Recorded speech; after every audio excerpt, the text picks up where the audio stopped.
ព្រះវិហារគឺរបស់ខ្មែរគឺជារបស់កម្ពុជាដូច្នេះអាសៀមឈ្លានពានត្រូវតែដកទ័ពថយចេញជាប្រញាប់គឺសៀមទេជាអ្នកលួចដីមិនយើងទេបាទវាយកដីយើងគេត្រូវការប្រគំជ័យយោកម្ពុជាជ័យយោព្រះវិហារជ័យយោកម្ពុជាពូមកពីស្រុកណាពូខ្ញុំមកពីអាល្លឺម៉ង់បាទពូក្បែរហ្វ្រាន់ហ្វឺតហើយយ៉ាងម៉េចដែរបានពូមកបាតកម្មនៅហូឡង់នេះពូបាទខ្ញុំចង់បង្ហាញសាមគ្គីភាពអ្នកដែលនៅស្រុកខ្មែរយើងនៅក្រៅអាចធ្វើបាតកម្មបានខ្ញុំមានមុខណៈធ្វើបាតកម្មដើម្បីជួយបងប្អូនយើងនៅស្រុកខ្មែរដើម្បីប្រឆាំងនឹងថៃដែលមកឈ្លានពានប្រទេសយើងឲ្យវាដកទ័ពចេញពីប្រទេសយើងព្រាមបាទកុំឲ្យពួកខ្មែរយើងឡើងចង់ធ្វើសង្គ្រាមទៀតហើយបាទសូមអរគុណពូសូមអរគុណតំណាងពួកណែអ៊ំមីងមកពីបែរិចថ្ងៃនេះគឺដើម្បីពីបញ្ហាព្រះវិហារដែលសៀមវាបានមិនទទួលស្គាល់នៅច្បាប់ UNESCO ដែ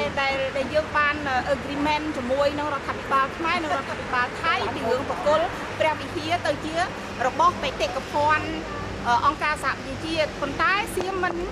មិនគោរពនៅសន្ធិសញ្ញានេះឥឡូវសៀមទៅជា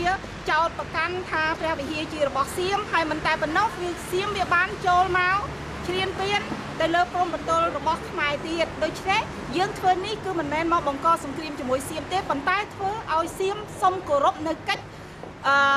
សន្ធិសញ្ញារបស់អង្គការសហប្រជាជាតិពីព្រោះបច្ចុប្បន្នគឺប្រទេសនីមួយៗយើងគោរពនៅច្បាប់អន្តរជាតិដូច្នេះបើសៀមចាត់ទុកថាខ្លួនឯងជាប្រទេសមួយដែលមានអរិយធម៌ខ្ពស់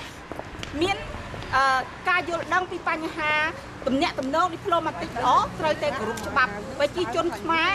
ដែលងើបពីសង្គ្រាមប្រជាជនខ្មែរកសាងទឹកដីកសាងប្រទេសគឺយើងត្រូវការភាពរីកចម្រើនយើងមិនត្រូវការបញ្ហាបំណោះទេយើងធុញទ្រាន់នឹងសង្គ្រាមណាស់ប៉ុន្តែបើសៀមបង្កលក្ខណៈបែបនេះមកលើកម្ពុជាយើងនឹងធ្វើការតស៊ូដើម្បីរក្សាបូរណភាពទឹកដីបូរណភាពបេតិកភណ្ឌជាតិរបស់ខ្មែរយើងនេះជាគោលបំណងរបស់ប្រជាជនខ្មែរដែលនៅក្រៅប្រទេសអរគុណមីងអរគុណអ៊ំឈ្មោះអីដែរអ៊ំពូឈ្មោះមុំសរងដូបាទប្រធានវិសុស្បុកមុំបាទសម្លេងជាបរដ្ឋហើយចូលទងពុទ្ធសាសនាបាទអ៊ំបានមកធ្វើបាតកម្មនេះអ៊ំមានបំណងអ្វីដែរអ៊ំមិនមែន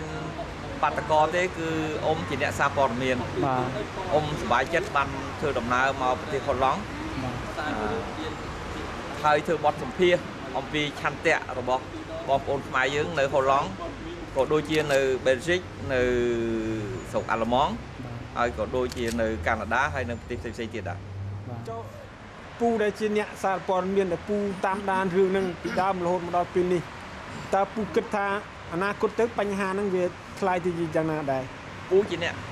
សារព័ត៌មានមែនក៏ប៉ុន្តែកុំភ្លេចថាពូជាពលរដ្ឋខ្មែរមួយរូបដែរហើយអ្វីដែលជាពលរដ្ឋខ្មែរបងប្អូនខ្មែររួមគ្នាធ្វើបាតកម្មថ្ងៃនេះគឺតាក់ទងទៅនឹងអារម្មណ៍និងខន្ទៈរបស់ពូដូចគ្នាដែរណាហើយពូនឹកឃើញថាជាភារកិច្ចសម្រាប់ប្រជាពលរដ្ឋខ្មែរហើយ